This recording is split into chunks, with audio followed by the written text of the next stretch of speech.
അപ്പോൾ ജസ്റ്റ് നമുക്കൊന്ന് ഇപ്പൊ ചെയ്തിട്ടുള്ള മെഡിറ്റേഷനെ പറ്റി ഒന്ന് സംസാരിച്ചിട്ട് നമുക്ക് എന്ത് ചെയ്യാം, സെഷനിലേക്ക് കിടക്കാം.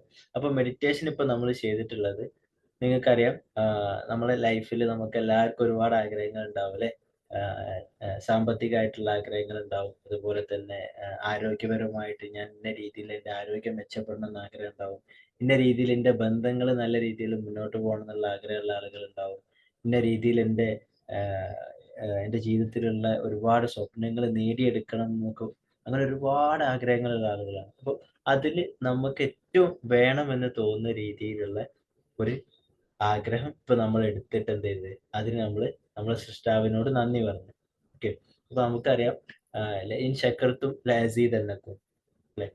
നിങ്ങൾ നന്ദിയുള്ളവരാവുകയാണെങ്കിൽ ഞാൻ നിങ്ങൾക്ക് നന്ദി ചെയ്യാനുള്ള അവസരങ്ങൾ വീണ്ടും വീണ്ടും വീണ്ടും വർദ്ധിപ്പിച്ച് തരും എന്ന് പറയുന്നുണ്ട്. അപ്പൊ അതുപോലെ നമ്മളിപ്പോ എന്ത് ചെയ്ത്, ഓൾറെഡി നമുക്ക് ഇനി കടന്നു വരാനുള്ള ഒരു സംഗതിക്ക് നമ്മൾ എന്ത് ചെയ്തിട്ടുണ്ട്, നന്ദി പറഞ്ഞിട്ടുണ്ട്. അതുകൊണ്ട് തന്നെ ആ ഒരു ആഗ്രഹം നമ്മള് ജീവിതത്തിലേക്ക് എത്തണമെന്ന് ആഗ്രഹിക്കുന്ന ആ ഒരു കാര്യം എത്രയും പെട്ടെന്ന് തന്നെ എന്ത് ചെയ്യും, ദൈവം നമുക്ക് സാധിപ്പിച്ച് നൽകും എന്നുള്ളതാണ് ഇതിന് പിന്നിലുള്ള ഒരു സീക്രട്ട് എന്ന് പറയുന്നത്. ഓക്കെ. സോ നമുക്ക് ഇന്നത്തെ സെഷനിലേക്ക് കിടക്കാം. Master talk 10. ഓക്കെ. അപ്പൊ 10ാമത്തെ മാസ്റ്റർ ടോക്ക് ആണ്. ഇനി മുതൽ നമ്മൾ മാസ്റ്റർ ടോക്ക് എല്ലാ ഞായറാഴ്ചകളിലും രാത്രി 8 മണിക്ക് എന്ത് ചെയ്യും, നമ്മൾ നടത്തും. 8 മണി മുതൽ നമ്മളൊരു 1 ഹവറിന്റെ ചോടായിട്ടായിരിക്കും എന്ത് ചെയ്യുക, സെഷൻ ഉണ്ടാവുക. ഓക്കെ. സോ ഇന്നത്തെ സെഷന് ഓൾറെഡി ഇപ്പൊ നമ്മൾ സ്റ്റാർട്ട് ചെയ്തത് തന്നെ, ബിഗിൻ ചെയ്തത് തന്നെ മെഡിറ്റേഷനിൽ നമ്മൾ ബ്രീത്തിൽ ഫോക്കസ് ചെയ്തുകൊണ്ടാണ് അല്ലെ. നമ്മളെ ശ്വാസത്തിൽ ഫോക്കസ് ചെയ്തുകൊണ്ടാണ് എന്ത് ചെയ്തത്, സ്റ്റാർട്ട് ചെയ്തത്. അപ്പോൾ ശ്വാസത്തിൽ നമ്മൾ ഫോക്കസ് ചെയ്യുന്ന സമയത്ത് നമുക്കറിയാം, നമ്മൾ ശ്വാസം എടുക്കുന്നുണ്ട്, അതുപോലെ തന്നെ റിലീസ് ചെയ്യുന്നുണ്ട്. ശ്വാസം എടുക്കുന്നുണ്ട്, അത് പുറത്തേക്ക് വിടുന്നുണ്ട്. പക്ഷെ ഈ ഒരു പ്രോസസ്സ് നമ്മൾ അറിയുന്നില്ല അല്ലെ. നമ്മള് തിരക്ക് പിടിച്ച് ഓടിക്കൊണ്ടിരിക്കുന്നുണ്ട്. നമുക്ക് ഒരുപാട് കാര്യങ്ങൾ ചെയ്യാനുണ്ട്. ഒരുപാട് മേഖലകളിൽ ഒരുപാട് കാര്യങ്ങൾ ചെയ്യാനുണ്ട്. ഏഹ് ഭയങ്കര ബിസിയാണ് നമ്മള്. ഭയങ്കര തിരക്കാണ്. പക്ഷെ ആക്ച്വലി ഇതിനെല്ലാം സഹായിക്കുന്ന ഒരു കാര്യം എന്താണെന്ന് വെച്ചാല്, അത് നമ്മളെ ബ്രീത്ത് ആണ്ല്ലേ. എങ്ങനെ? ഈ ഒരു ശ്വാസാണ് എന്ത് ചെയ്യുന്നത്, നമ്മളെ ജീവൻ നിലനിർത്തുന്നത്. ഈ ജീവൻ നിൽക്കുന്നോണ്ടാണ് എന്ത് ചെയ്യുന്നത്, നമുക്കിങ്ങനെ ഓടാനും ഓടിച്ചാടി നടക്കാനോ അല്ലെങ്കിൽ ഓടിച്ചാടി കാര്യങ്ങൾ ചെയ്യാനൊക്കെ സാധിക്കുന്നത് എന്തുകൊണ്ടാണ്? നമുക്ക് ഈ ഒരു ബ്രീത്ത്, ഈ ഒരു ശ്വാസം സൃഷ്ടാവ് തന്നോണ്ടാണല്ലേ. അപ്പൊ നമ്മൾ ആ ഒരു സൃഷ്ടാവിന്റെ ശ്വാസത്തെ അല്ലെങ്കിൽ ആ ഒരു സ്നേഹത്തെ അറിഞ്ഞുകൊണ്ടാണ് നമ്മൾ എന്ത് ചെയ്തത്, ഇതിലേക്ക് കടന്നിട്ടുള്ളത്. ഇന്നത്തെ സെഷനിലേക്ക് നമ്മൾ കടന്നിട്ടുള്ളത്. അപ്പൊ സൃഷ്ടാവിന്റെ സ്നേഹത്തെ പറ്റി തന്നെ നമുക്ക് എന്ത് ചെയ്യാം, കുറച്ചു നേരം സംസാരിച്ചിട്ട് വൈൻഡ് അപ്പ് ചെയ്യാം. ഓക്കെ. നമ്മള് മനുഷ്യർക്കിടയിൽ എന്തുണ്ട്, ഒരുപാട് തരത്തിലുള്ള സ്നേഹമുണ്ട് ല്ലേ. നമ്മൾ പലരെയും പലതിനു വേണ്ടിയിട്ട് സ്നേഹിക്കാറുണ്ട്. ഇപ്പം മനുഷ്യർക്കിടയിലുള്ള സ്നേഹത്തെ പറ്റി പറയുന്ന സമയത്ത് ചില നിബന്ധനകൾ വെച്ചിട്ടുള്ള സ്നേഹം നമുക്ക് കാണാൻ പറ്റും ല്ലേ. ഇന്ന രീതിയിലൊക്കെ ചെയ്യുകയാണെങ്കിൽ ഞാൻ അയാളെ സ്നേഹിക്കാം. അല്ലെങ്കിൽ ഇന്ന രീതിയിലൊക്കെ അയാൾ ചെയ്തു തരാണെങ്കിൽ ഞാൻ അയാളെ സ്നേഹിക്കാം. അല്ലെങ്കിൽ ഞാൻ ഇത്രയൊക്കെ സ്നേഹിച്ചിട്ടും അയാൾ എന്നോട് ഇങ്ങനെയാണല്ലോ പെരുമാറുന്നത്. അല്ലെങ്കിൽ ഞാൻ ഇത്രയൊക്കെ കാര്യങ്ങൾ ചെയ്തു കൊടുത്തിട്ടും അയാൾ ഇന്ന രീതിയിലാണല്ലോ ബിഹേവ് ചെയ്യുന്നത്. അപ്പം ഇതിനൊക്കെ വേണമെന്നുണ്ടെങ്കിൽ നമുക്കൊരു കണ്ടീഷണൽ അല്ലെങ്കിൽ ഒരു ഒരു ഒരു കാര്യം പറഞ്ഞുകൊണ്ട് അല്ലെങ്കിൽ ഒരു കാര്യം ചെയ്യുന്നതിന് അതിനൊരു പ്രതിഫലം പ്രതീക്ഷിച്ചുകൊണ്ട് എന്നുള്ളൊക്കെ രീതിയിൽ ഒരു കണ്ടീഷണൽ ലവ് എന്ന് വേണമെങ്കിൽ പറയാം ല്ലേ. സോ ഇതിൽ നിന്നും തികച്ചും വ്യത്യസ്തമായിട്ടാണ് എന്ത് ചെയ്യുന്നത്, സൃഷ്ടാവിന്റെ ദൈവത്തിന്റെ സ്നേഹം വരുന്നത്. ഓക്കെ. ദൈവത്തിന്റെ സ്നേഹത്തെ പറ്റിയിട്ട് പറയുകയാണെങ്കിൽ അത് ഒരുപാട് സമയം നമുക്ക് പറയാനുണ്ടാവും. കാരണം നമ്മൾ ഉൾപ്പെടെ നമ്മൾ ഈ ഭൂമി ലോകത്ത് കാണുന്ന എല്ലാം നമ്മുടെ സൃഷ്ടാവിന്റെ സ്നേഹമാണ് ല്ലേ. ഓക്കെ. അപ്പം മനുഷ്യന് ഭൂമിയിലേക്ക് വരുന്നതിന് മുമ്പ് തന്നെ എന്ത് ചെയ്തിട്ടുണ്ട്, ഭൂമിയെല്ലാം സജ്ജീകരിച്ച് അതിലാവശ്യമായിട്ടുള്ള വൃക്ഷങ്ങളും കടലും ഇതിലാവശ്യമായിട്ടുള്ള ജീവികളും പഴങ്ങളും, മനുഷ്യൻ ഇവിടെ വന്നിട്ട് ജീവിക്കാൻ എന്തൊക്കെ കാര്യങ്ങൾ ആവശ്യമുണ്ടോ, ഇരുമ്പാവട്ടെ എല്ലാ സംഗതികളും ഭൂമിയിൽ സെറ്റ് ചെയ്തിട്ട് എല്ലാം അതിൻ്റെതായിട്ടുള്ള ദിശയിലും കാര്യങ്ങളും സെറ്റ് ചെയ്തിട്ടാണ് എന്ത് ചെയ്തത്, ദൈവം നമ്മളെ ഇങ്ങോട്ട് പറഞ്ഞയച്ചത്. അപ്പം ഇപ്പൊ നമുക്കറിയാം, നമ്മളെ വീട്ടിലൊക്കെ ഒരു അതിഥി വരികയാണെന്നുണ്ടെങ്കിൽ നമ്മൾ എന്ത് ചെയ്യും, നമ്മള് വീടൊക്കെ തയ്യാറാക്കൂലേ. ഇപ്പം വീട് അലങ്കോലായി കിടക്കുകയാണെങ്കിൽ അവിടെ ഉള്ള ഡ്രസ്സ് കാര്യങ്ങളൊക്കെ മടക്കി വെക്കും. സോഫ കാര്യങ്ങളൊക്കെ സെറ്റ് ചെയ്യും, റൂം കാര്യങ്ങളൊക്കെ ക്ലീൻ ചെയ്യും, കുറച്ച് എയർ ഫ്രഷ്നർ എടുത്ത് റൂമൊക്കെ ഒന്ന് ക്ലീൻ ചെയ്യും. അങ്ങനെ ആ ഒരു ആംബിയൻസ് തന്നെ ആ വരുന്ന അതിഥിക്ക് വേണ്ടിയിട്ട് എന്ത് ചെയ്യും, നമ്മൾ നല്ല അടിപൊളിയാക്കി ഭംഗിയാക്കി സെറ്റ് ചെയ്തിടും. ഇത് നമ്മൾ എന്തിനാ ചെയ്യുന്നത്? വരുന്ന അതിഥിയോടുള്ള സ്നേഹം നമ്മൾ എന്ത് ചെയ്യാണ്, പ്രകടിപ്പിക്കുകയാണല്ലേ. വരുന്നത് എനിക്ക് ഏറ്റവും പ്രിയപ്പെട്ട ആളാണ്, അതുകൊണ്ട് എന്ത് ചെയ്യണം, അത് അദ്ദേഹത്തിന് ഏറ്റവും പ്രിയ പ്രിയകരമാവുന്ന രീതിയിൽ എന്ത് ചെയ്യണം, എനിക്ക് ചെയ്തു കൊടുക്കണം എന്നുള്ളൊരു ഇന്റൻഷനിലാണ് നമ്മൾ എന്ത് ചെയ്യുന്നത്, വീട് വൃത്തിയാക്കുന്നതും അദ്ദേഹത്തിന് വേണ്ടിയിട്ട് അല്ലെങ്കിൽ ആ വരുന്ന അതിഥിക്ക് വേണ്ടിയിട്ട് നമ്മൾ ഭക്ഷണം പാകം ചെയ്യുന്നതും അവർക്ക് വേണ്ടിയിട്ടുള്ള എല്ലാ സൗകര്യങ്ങളും ചെയ്യുന്നത് എന്തിനു വേണ്ടിയിട്ടാണ്? നമ്മൾ ആ അതിഥിയോടുള്ള സ്നേഹമാണ് പ്രകടിപ്പിക്കുന്നത് അല്ലേ. ഇതുപോലെ നമ്മളെന്ന അതിഥി ഈ ഭൂമി ലോകത്ത് വരുന്നതിന് മുമ്പ് തന്നെ ഈ ഭൂമിയെ ഏറ്റവും മനോഹരമായിട്ടുള്ള രീതിയിൽ എന്ത് ചെയ്തിട്ടുണ്ട്, സൃഷ്ടാവ് സൃഷ്ടിച്ചു വെച്ചിട്ടുണ്ട്. ഇതെന്തിനു വേണ്ടിയിട്ടാണ്? എന്റെ ഭൂമിയിലേക്ക് വരുന്ന അതിഥികളാണ് എന്ത്, മനുഷ്യന്മാരല്ലേ. ഈ മനുഷ്യന്മാരെന്ന് പറയുന്നത് സൃഷ്ടാവ് പറയുന്നുണ്ട്, ഭൂമിയിലേക്ക് ഓരോ മനുഷ്യനും വരുന്നത് എന്റെ ഖലീഫ ആയിട്ടാണ്, എന്റെ പ്രതിനിധിയായിട്ടാണ്. അപ്പൊ എന്റെ പ്രതിനിധിയെ ഞാൻ അയക്കുന്ന സമയത്ത് ആ പ്രതിനിധിക്ക് ആവശ്യമായിട്ടുള്ള എല്ലാ സംഗതികളും എന്ത് ചെയ്തിട്ടുണ്ട്, ഞാൻ അവിടെ സെറ്റ് ചെയ്തിട്ടാണ് എന്ത് ചെയ്തത്, ദൈവം നമ്മളെ ഇങ്ങോട്ട് പറഞ്ഞയച്ചത്. ഇതില് ദൈവം നമുക്ക് നൽകിയിട്ടുള്ള സ്നേഹത്തെ പറ്റിയിട്ട് പ്രവാചകര് പറയുന്നുണ്ട്. എങ്ങനെ? അഹ് എന്റെ അതായത് എന്റെ ദൈവം ഈ ഭൂമിയില് സ്നേഹം എന്ത് ചെയ്തിട്ടുണ്ട്, വിതച്ചിട്ടുണ്ട്. അത് എത്രത്തോളാന്ന് വെച്ചാല് 100 സ്നേഹമാകെ 100 എന്ന് കൗണ്ട് ചെയ്യുകയാണെന്നുണ്ടെങ്കിൽ, ഒരു എക്സാമ്പിൾ പറയാണ്, സ്നേഹമാകെ 100 എന്ന് കൗണ്ട് ചെയ്യുകയാണെങ്കിൽ അതില് 1 മാത്രം എടുത്തിട്ട് അതിനെ ഒരുപാട് അംശങ്ങളാക്കിയിട്ടാണ് എന്ത് ചെയ്തത്, ഭൂമിയിൽ എല്ലായിടത്തും വിതച്ചിട്ടുള്ളത്.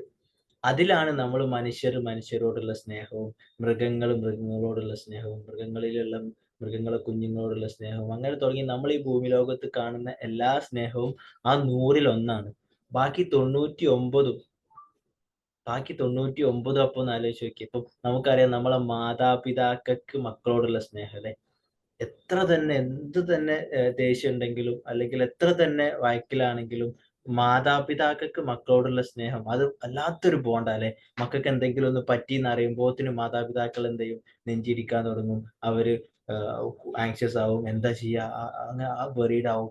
സോ അത്രത്തോളം ഇപ്പൊ ഈവൻ ഒരു മാതാവിനോട് പറയാണ്, ഞാൻ ഒന്നെങ്കിൽ നിങ്ങളെ വധിക്കാം അല്ലെങ്കിൽ നിങ്ങളെ കുഞ്ഞിനെ വധിക്കാം എന്ന് പറഞ്ഞാല് സ്വാഭാവികമായിട്ടും ഒരുവിധം എല്ലാ മാതാപിതാക്കളും പറയും എന്ത്, നിങ്ങൾ വേണമെങ്കിൽ എന്നെ വധിച്ചോളൂ, എന്റെ മക്കളെ വെറുതെ വിട്ടേക്കെന്ന് പറയുമ്പോ അത്രയും സ്നേഹം മാതാപിതാക്കളും മക്കളും തമ്മിലുണ്ട്. ഈ സ്നേഹം 100-ൽ 1 മാത്രമാണ് എന്നാണ് പറയുന്നത്. ബാക്കി 99 സൃഷ്ടാവിന്റെ അടുത്താണുള്ളത്, സൃഷ്ടാവിന്റെ കയ്യിലാണുള്ളത്. അപ്പൊ ആ സൃഷ്ടാവിന്റെ സ്നേഹത്തെ പറ്റി ഒന്ന് ആലോചിച്ച് നോക്കിയേ. ഓക്കെ.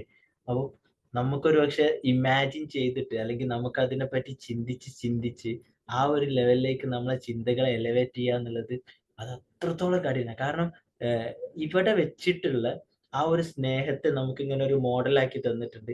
അതിന്റെ 100 ഇരട്ടിയാണ് എന്ത് ചെയ്തത്, സൃഷ്ടാവിന് നമ്മളോടുള്ള സ്നേഹം. അപ്പൊ ഇത്രയും സ്നേഹം നമ്മളോടുള്ള സൃഷ്ടാവ് ചില സംഗതികളിൽ നമ്മളെ പരീക്ഷിക്കുന്നുണ്ട് എന്നുണ്ടെങ്കിൽ, അല്ലെങ്കിൽ ചില സംഗതികളിൽ നമുക്കൊരു ഒരു എന്താ പറയുക, ഒരു ബുദ്ധിമുട്ട് നമുക്ക് ഫീൽ ചെയ്യുന്നുണ്ട് എന്നുണ്ടെങ്കിൽ, അതിന് പിന്നിൽ എന്തായാലും എന്തുണ്ടാവും, ഒരു ഗിഫ്റ്റ് ഉണ്ടാവും അല്ലെ. ആഹ് നമുക്ക് വരുന്ന എല്ലാ പ്രശ്നത്തിലും ഒരു ഗിഫ്റ്റ് ഉണ്ട് എന്നാ പറയും. എല്ലാ പ്രശ്നത്തിലും ഒരു ഗിഫ്റ്റ് ഉണ്ട്. ഇനി നമുക്ക് ആ ഗിഫ്റ്റ് കണ്ടെത്താൻ പറ്റുന്നില്ല എന്നുണ്ടെങ്കിൽ അത് നമ്മളെ മാത്രം പ്രശ്നം, അതിൽ ഗിഫ്റ്റ് ഇല്ലാഞ്ഞിട്ടല്ല. ഇപ്പൊ നിങ്ങൾ തന്നെ എടുക്കാം. നിങ്ങളെ ലൈഫിൽ സംഭവിച്ചിട്ടുള്ള ഒരുപാട് കാര്യങ്ങളുണ്ടാവും. 1 വർഷം മുമ്പോ, 2 വർഷം മുമ്പോ, 3 വർഷം മുമ്പോ ഒക്കെ സംഭവിച്ചിട്ടുള്ള, അല്ലെങ്കിൽ 10 വർഷം മുമ്പൊക്കെ നിങ്ങൾ ഒരുപാട് ആഗ്രഹിച്ചിട്ടുള്ള ഒരു സംഗതി ചിലപ്പോൾ നടക്കാതെ പോയിട്ടുണ്ടാവും. ഓക്കെ. അതിനെ കുറിച്ചിട്ട് അന്ന് നിങ്ങൾ ഭയങ്കര വിഷമിച്ചിട്ടുണ്ടാവും. ഞാൻ ഒരുപാട് പ്രാർത്ഥിച്ചല്ലോ ദൈവമേ, ഞാൻ ഒരുപാട് ചോദിച്ചല്ലോ ദൈവമേ, എന്നിട്ട് എനിക്ക് തന്നിട്ടില്ലല്ലോ എന്നൊക്കെ നമ്മൾ എന്ത് ചെയ്തിട്ടുണ്ടാവും, ചിലപ്പോൾ പരാതി പറഞ്ഞിട്ടുണ്ടാവും. പക്ഷെ ഇപ്പൊ നമ്മൾ ആലോചിക്കുന്ന സമയത്ത് നമുക്കിങ്ങനെ തോന്നും, അന്ന് അത് കിട്ടാഞ്ഞത് എത്രയോ നന്നായി. അല്ലെങ്കിൽ അന്ന് അത് കിട്ടാത്തതുകൊണ്ട് എന്ത് ചെയ്ത് ഇന്ന് എനിക്ക് ഈ നിലയിൽ എത്താൻ പറ്റി എന്നൊക്കെ നമുക്കിങ്ങനെ തോന്നും ല്ലേ? അപ്പൊ ഇതാണ് ഗിഫ്റ്റ്. നമുക്ക് ഒരുപക്ഷെ ആ സമയത്ത് അത് മനസ്സിലായിക്കോണമെന്നില്ല. പക്ഷെ കാലങ്ങൾ മുന്നോട്ട് പോണ സമയത്ത് നമുക്ക് എന്ത് ചെയ്യും, അത് മനസ്സിലാവും. എന്നാൽ നമ്മളൊരു മൈൻഡ് സെറ്റ് ഏത് രീതിയിലേക്ക് മാറണം എന്നാണ് ഞാൻ പറയുന്നത് വെച്ചാല്, നമുക്ക് വരുന്ന പ്രശ്നങ്ങളില് ആ ഗിഫ്റ്റ് കണ്ടെത്തുന്ന സമയം നമുക്ക് എന്ത് ചെയ്യണം, കുറക്കാൻ പറ്റണം. ഒരു പ്രോബ്ലം വന്ന് ആ പ്രോബ്ലം കഴിഞ്ഞ് 10 വർഷത്തിന് ശേഷമാണ് നമുക്ക് മനസ്സിലാവുന്നത് ആ പ്രോബ്ലം വന്നുകൊണ്ട് ഞാൻ എന്ത് ചെയ്ത് ഇന്ന രീതിയിൽ ഞാൻ എന്ത് ചെയ്ത് എലവേറ്റ് ചെയ്തിട്ടുണ്ട്, എന്റെ കോൺഫിഡൻസ് വർദ്ധിച്ചിട്ടുണ്ട്, അല്ലെങ്കിൽ എന്റെ ജീവിതത്തിൽ ഇത്രത്തോളം ഉയർച്ച ഉണ്ടായിട്ടുണ്ട്. എന്തുകൊണ്ട്?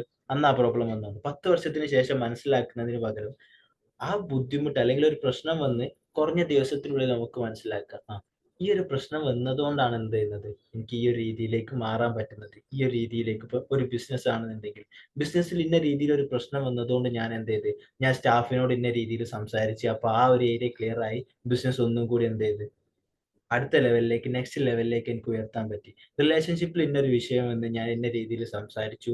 ഞാൻ ഇന്ന രീതിയിൽ സംസാരിച്ചുകൊണ്ട് തന്നെ ഇന്ന രീതി കാര്യങ്ങളൊക്കെ പോയി. ഇപ്പൊ എന്റെ റിലേഷൻഷിപ്പ് അടിപൊളിയാണ്. അപ്പൊ അന്ന് ആ പ്രശ്നം വന്നത് എന്തിനാണ്? റിലേഷൻഷിപ്പിൽ ഈ ഒരു സംഗതി ക്ലിയർ ചെയ്യാൻ വേണ്ടിയിട്ടാണ്. ആ രീതിയിൽ നമുക്ക് വരുന്ന പ്രശ്നങ്ങൾ നമുക്ക് എന്ത് ചെയ്യാൻ പറ്റണം? അനലൈസ് ചെയ്തിട്ട് അതിന്ന് ഗിഫ്റ്റ് എടുക്കാൻ പറ്റണം. ഗിഫ്റ്റ് ഉണ്ട് എന്നുള്ളതിനുള്ള one of the best example അല്ലെങ്കിൽ വൺ ഓഫ് ദ ബെസ്റ്റ് എന്താ പറയാ ഒരു ഏഹ്, ഉറപ്പാണ് എന്ത്? ദൈവത്തിന്റെ സ്നേഹം. ഞാൻ പറഞ്ഞല്ലോ, മാതാപിതാക്കൾക്ക് മക്കളോടുള്ള സ്നേഹം നമുക്കറിയാലോ. അതിന്റെ ഒരു 100 ഇരട്ടി സ്നേഹം എന്തുണ്ട്? ദൈവത്തിന് നമ്മളോടുണ്ട്. അപ്പൊ ദൈവം നമുക്ക് എന്തെങ്കിലും തരുന്നുണ്ടെങ്കിൽ അതിനുള്ള ഒരു ഗിഫ്റ്റ് ഉണ്ട്. ആ ഗിഫ്റ്റ് നമ്മൾ തന്നെ എന്ത് ചെയ്യണം? പൊളിച്ചു നോക്കണം. ആ പ്രശ്നത്തെ പൊളിച്ച് നമുക്ക് ആ ഗിഫ്റ്റ് എടുക്കാൻ പറ്റണം. ചിലര് പ്രശ്നം വരുമ്പോത്തിന് അത് ബുദ്ധിമുട്ടാണ്, അത് എനിക്ക് വേണ്ടാന്ന് പറഞ്ഞ് മറ്റൊരു ഭാഗത്ത് മാറ്റി വെക്കും. അല്ലെങ്കിൽ കിട്ടിയ പ്രശ്നത്തെ ഇങ്ങനെ നോക്കിയിട്ട് നമ്മളിങ്ങനെ പറയുമോ, ദൈവമേ എന്തിനാ ഈ പ്രശ്നം? ദൈവമേ എന്തിനാ ഈ പ്രശ്നം? യഥാർത്ഥത്തിൽ ഇതിനുള്ളിലാണ് ഗിഫ്റ്റ്. നമുക്ക് എന്ത് ചെയ്യാൻ പറ്റണം? ഇതിങ്ങനെ ഓപ്പൺ ചെയ്തിട്ട് ഇതിന്റെ ഉള്ളിലാണല്ലേ. ഓക്കെ. ആ ഒരു മോഡിലേക്ക് നമുക്ക് എന്ത് ചെയ്യാൻ പറ്റണം? മാറാൻ പറ്റണം. അപ്പം ദൈവത്തിന്റെ സ്നേഹത്തിന് നമ്മൾ എത്ര തന്നെ നന്ദി പറഞ്ഞാൽ എന്ത് ചെയ്യാൻ പറ്റൂല. നമുക്കതിന് അതിനുള്ള നന്ദി പറഞ്ഞ് തീർക്കാൻ പറ്റില്ല എന്നുള്ളതാണ്. ഇപ്പൊ നമ്മൾ സ്റ്റാർട്ട് ചെയ്തത് എന്ത് വെച്ചിട്ടാണ്? നമ്മളെ ബ്രീത്ത് വെച്ചിട്ടാണ്, ശ്വാസം വെച്ചിട്ടാണ്. ഈ ഒരു ശ്വാസം ദൈവം തന്നത് നമ്മൾ യൂസ് ചെയ്യുന്നത് നമ്മൾ അറിയുന്നില്ല. ഇല്ലല്ലോ. നമ്മൾ ശ്വാസം എടുക്കുന്നതോ അല്ലെങ്കിൽ ഇത് റിലീസ് ചെയ്യുന്നതോ നമ്മൾ അറിയുന്നില്ല. നമ്മളെ കണ്ണിന്റെ ഇമ വെട്ടുന്നത് നമ്മൾ അറിയുന്നില്ല. നമ്മളെ ശരീരത്തിലൂടെ ബ്ലഡ് ഒഴുകുന്നത് നമ്മൾ അറിയുന്നില്ല. നമ്മളെ ഹൃദയം മിടിക്കുന്നത് നമ്മൾ അറിയുന്നില്ല. ഇങ്ങനെ തുടങ്ങി ഒരുപാട് കാര്യങ്ങൾ ദൈവം നമുക്ക് വേണ്ടിയിട്ട് ഓൾറെഡി നമ്മുടെ ഉള്ളിൽ സെറ്റ് ചെയ്തിട്ട് തന്നിട്ടുണ്ട്. അപ്പൊ ഇതിന് ഓരോന്നിനും നമ്മൾ നന്ദി പറയുകയാണെന്നുണ്ടെങ്കിൽ നമുക്ക് നന്ദി പറഞ്ഞ് തീർക്കാനുള്ള സമയം ഒരു പക്ഷേ ഇത് മതിയാവാതെ വരും എന്നുള്ളതാണ്. അപ്പൊ ദൈവം നമ്മളോട് ചെയ്യുന്ന ഈ ദൈവം നമുക്ക് ചെയ്തു തന്നിട്ടുള്ള ഈ ഒരു സ്നേഹത്തിന് നമ്മൾ എങ്ങനെ തിരിച്ച് നന്ദി പറയുക? അതാണ് ദൈവത്തെ സ്മരിക്കുക എന്നുള്ളത്. അല്ലെ? ദൈവത്തെ ഓർക്കുക എന്നുള്ളത്. നമ്മൾ പറയാറുണ്ട് ദൈവിക സ്മരണ കൊണ്ടല്ലാതെ നമ്മളെ മനസ്സിന് ശാന്തി കിട്ടില്ല എന്നുള്ളത് അല്ലെ? ദൈവത്തെ ഓർക്കുന്നതിലൂടെ അല്ലാതെ നമുക്ക് എന്ത് കിട്ടില്ല? മനസ്സിന് ശാന്തി കിട്ടില്ല എന്നുള്ളത്. അപ്പൊ നമ്മൾ പ്രയാസത്തിലോ അല്ലെങ്കിൽ മാനസികമായിട്ട് പ്രശ്നങ്ങളൊക്കെ ഉണ്ടെങ്കിൽ ഒന്ന് ചെക്ക് ചെയ്താൽ മതി. ചിലപ്പോൾ നമ്മൾ ദൈവത്തെ ഓർക്കുന്ന സമയം കുറഞ്ഞിട്ടുണ്ടാവും. ദൈവത്തിന് വേണ്ടി നമ്മൾ ചെയ്തു കൊടുക്കേണ്ട ഒരുപാട് കാര്യങ്ങളുണ്ട്. അത് നമ്മൾ ചെയ്യുന്നുണ്ടാവില്ല. ഓക്കെ. അപ്പം ഈ രീതിയില് ദൈവിക സ്നേഹം എന്നുള്ളൊരു കണിക കൂടി നമ്മളെ ജീവിതത്തിൽ എന്ത് ചെയ്യണം? ഉൾപ്പെടുത്തണം. ഇനി നമ്മളെ മുന്നിൽ കാണുന്ന ഓരോ വസ്തുവിലും, നമുക്ക് ചുറ്റുമുള്ള ഓരോ മനുഷ്യരിലും ആ ഒരു ദൈവിക സ്നേഹം ചെറിയ രീതിയിലെങ്കിലും എന്ത് ചെയ്യുക? കാണാൻ വേണ്ടിയിട്ട് ശ്രമിക്കുക. ആൻഡ് ഓരോ സമയവും, ഓരോ സമയവും നമ്മള് ദൈവിക സ്മരണയിലായിക്കൊണ്ടിരിക്കുക എന്നുള്ളതാണ്. അതിന് പ്രാക്ടീസ് ചെയ്യാൻ പറ്റുന്ന one of the best tool ആണ് എന്ത്? ഗ്രാറ്റിറ്റ്യൂഡ് എന്നുള്ളത്. നമ്മള് നമുക്ക് കിട്ടിയതിൽ നന്ദി പറയുക എന്നുള്ളത്. ഓക്കെ. ദൈവം നമുക്ക് നൽകിയിട്ടുള്ള എല്ലാ സംഗതികളിലും നമുക്ക് എന്ത് ചെയ്യാം? നന്ദി പറയാം. ആ ദൈവത്തെ ഓർത്തുകൊണ്ടിരിക്കാം അല്ലെ? നമുക്ക് നല്ലൊരു വാഹനം ഉണ്ടെങ്കിൽ അതിന് നമുക്ക് ദൈവത്തെ ഓർത്തുകൊണ്ടിരിക്കാം. നല്ല വാഹനം കിട്ടിയതിൽ. നമുക്ക് നല്ല ഫോൺ ഉണ്ടെന്നുണ്ടെങ്കിൽ അതിന് നമുക്ക് ദൈവത്തെ ഓർക്കാം. നല്ല ആരോഗ്യം ഉണ്ടെന്നുണ്ടെങ്കിൽ എന്ത് ചെയ്യാം? അതിന് നമുക്ക് ദൈവത്തെ ഓർക്കാം. ഇങ്ങനെ തുടങ്ങിയിട്ട് ദൈവിക സ്നേഹം എന്നുള്ള ആ ഒരു കണിക കൂടി നമ്മളെ ജീവിതത്തിൽ ചേർത്ത് വെച്ചുകൊണ്ട് എന്ത് ചെയ്യാം? ഇനിയുള്ള മുന്നോട്ടുള്ള യാത്ര നമുക്ക് എന്ത് ചെയ്യാം? തുടർന്നും പോവാം എന്നുള്ളതാണ്. ഇങ്ങനെ നമ്മൾ ദൈവിക സ്നേഹം കൂടി നമ്മൾ ചേർത്ത് വെച്ച് പോകുന്ന സമയത്ത് നമുക്ക് വരുന്ന പ്രശ്നങ്ങളിലുള്ള ആ ഒരു ഗിഫ്റ്റ് നമുക്ക് എന്ത് ചെയ്യാൻ പറ്റും? പെട്ടെന്ന് എടുക്കാൻ പറ്റും എന്നുള്ളതാണ്. ഓക്കെ. അപ്പൊ ഇത്രയാണ് ഇന്നത്തെ മാസ്റ്റർ ടോക്കിൽ പറയാനുള്ളത്. ജസ്റ്റ് ചെറിയൊരു ഏരിയയാണ് നമ്മൾ എന്ത് ചെയ്തത്? ഡിസ്കസ് ചെയ്തത്. ആൻഡ് നെക്സ്റ്റ് മാസ്റ്റർ ടോക്ക് നമ്മൾ എന്ത് ചെയ്യും? നെക്സ്റ്റ് സൺഡേ ഈ ടൈം തന്നെ നൈറ്റ് 8 നമ്മൾ എന്ത് ചെയ്യും? കണ്ടക്ട് ചെയ്യും. ഓക്കെ. ആൻഡ് മറ്റൊരു കാര്യം പറയാനുള്ളത്, നമ്മളെ diamond mind program, diamond mind 3rd batch എന്ത് ചെയ്യുന്നുണ്ട്? സ്റ്റാർട്ട് ചെയ്യുന്നുണ്ട്. ഈ വരുന്ന 5th സ്റ്റാർട്ട് ചെയ്യുന്നത്. അതിൽ നമ്മൾ പ്രേയറിനെ കുറിച്ച് സംസാരിക്കാറുണ്ട്. ഓക്കെ, സയന്റിഫിക് പ്രെയർ, നമ്മളെല്ലാവരും ദൈവത്തോട് പ്രാർത്ഥിക്കുന്ന ഒരു മോഡുണ്ട്. അത് പ്രോഗ്രാംഡ് ആയിട്ടുള്ള പ്രെയർ ആണ് നമ്മൾ പ്രാർത്ഥിക്കാറ് അല്ലെ.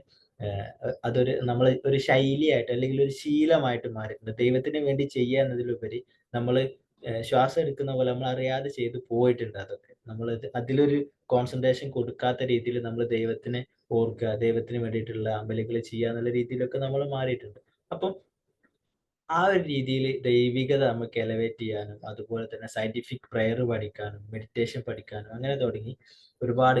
മൈൻഡ് റീപ്രോഗ്രാമിങ്ങിലെ 10 ടൂൾസ് നമ്മൾ എന്ത് ചെയ്യും അതിൽ ഡിസ്കസ് ചെയ്യുന്നുണ്ട്. സോ അതിന്റെ രജിസ്ട്രേഷൻ കാര്യങ്ങളൊക്കെ എന്ത് ചെയ്യാണ്, ഓൺ ഗോയിങ് ആണ്. ഇപ്പൊ നിങ്ങൾക്ക് എന്ത് ചെയ്യാം, അതിൽ ജോയിൻ ചെയ്യാൻ താല്പര്യമുള്ള ആളുകൾക്കൊക്കെ എന്ത് ചെയ്യാം, ടീമിനെ കണക്ട് ചെയ്യാം, അതിന്റെ ഡീറ്റെയിൽസ് കാര്യങ്ങളൊക്കെ വാങ്ങാം ആൻഡ് ജോയിൻ ചെയ്യാം എന്നുള്ളതാണ്. ആൻഡ് ഇത്രത്തോളമാണ് പറയാനുള്ളത്. ഇന്നത്തെ ഒരു സെഷന് വന്നിട്ടുള്ള എല്ലാവരോടും എന്ത് ചെയ്യാണ്, നന്ദി പറയാണ്. ആൻഡ് നെക്സ്റ്റ് സൺഡേ നൈറ്റ് 8 മണിക്ക് എന്ത് ചെയ്യാം, നമുക്ക് വീണ്ടും കാണാം. Thank you so much.